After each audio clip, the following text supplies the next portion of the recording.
Welcome to the second installment of Landon's Kitchen. That's gonna be the new name for this series. But today we're gonna be making chili, and we're gonna call it, I don't know, Chili M, because we're gonna add tomato chili M, because we're adding mushrooms to it. Okay, first step, you're gonna want. Y'all saw the name in the title, so I'm not gonna re-say it. A mid-sized frying pan, something to put your entire mixture into, so it probably needs to be pretty big, and then your hamburger meat. That is hamburger meat that we farmed and got off the land a while back. So, yes. 2 cans of kidney beans, 1 can of chili beans, diced tomatoes, 2 cans of mushrooms like this. It doesn't really matter, you can get fresh mushrooms, but it'll be best for how I'm doing it. Open up your hamburger meat. Dump your hamburger meat into your pot. Then you want to put salt on top and a lot of pepper. Okay. Chop up your hamburger meat after letting it sit for a little while, and it becomes easy to chop. Then you want to chop it like hard, basically, into very fine chunks.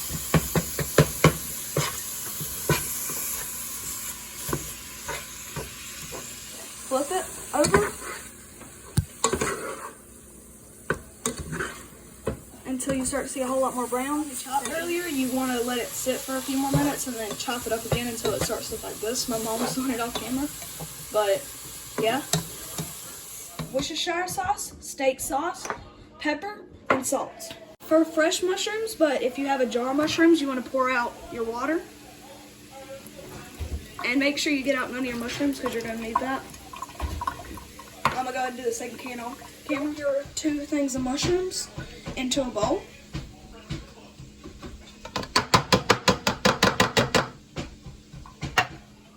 Pour Worcestershire sauce on top. Okay. Pour some steak sauce on top into a little puddle about that big. Then salt and pepper. You always want to do about 2 times as much pepper as what you did salt. That's a good rule of thumb. Have double the amount of pepper as what you did salt, because salt is bad for you. Mix it all up until it looks like it has a tad bit of pepper and stuff on it. And I'm gonna put a tad bit more in mine, but you don't really have to. I just like pepper. So pepper is a seasoning whenever you're using it while cooking, but it's kind of spicy whenever you're using it after cooking. Nozzle to a 6. Dump out your mushrooms, but try not to use all of your excess that you have at the bottom, because we can use that later. Spread out your mushrooms until it's even, just like you would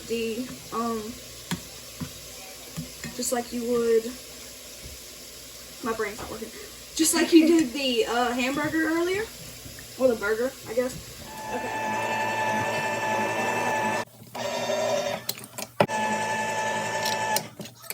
You don't want to dump the juice that's in this stuff because it includes a lot of flavoring.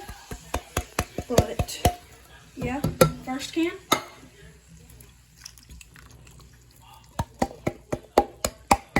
Second can. Sorry, we made cookies.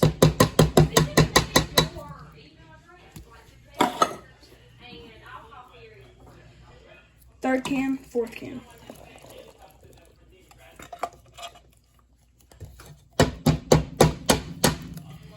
Okay. Secret, you want to turn your water to like a very light drizzle.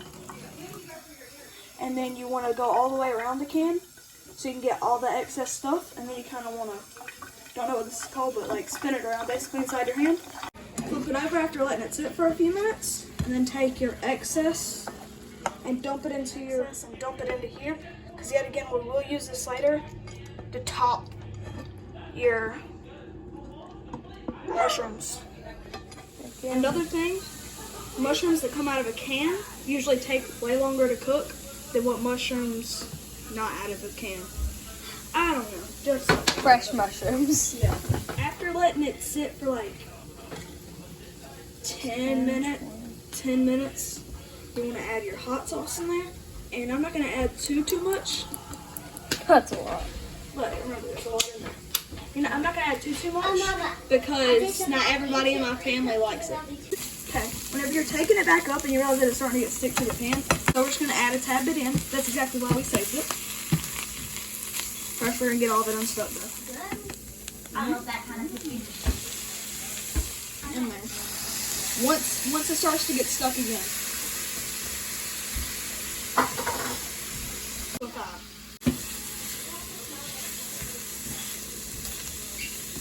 See how it's sculpting up all that?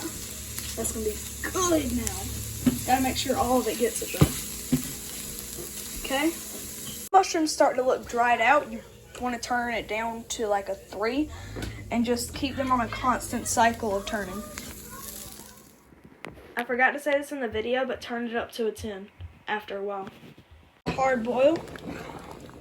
You want to get what's on the bottom again and bring it up to the top, and put what's on top, bring it down to the bottom,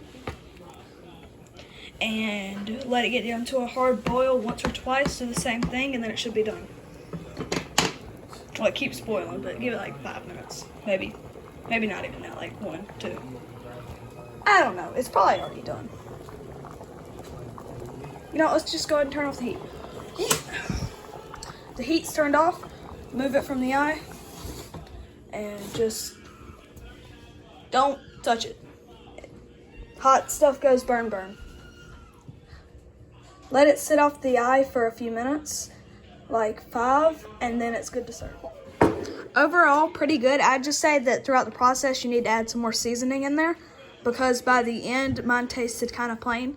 But once I added some more pepper and some more salt, it tastes really good. Overall, pretty good. But I would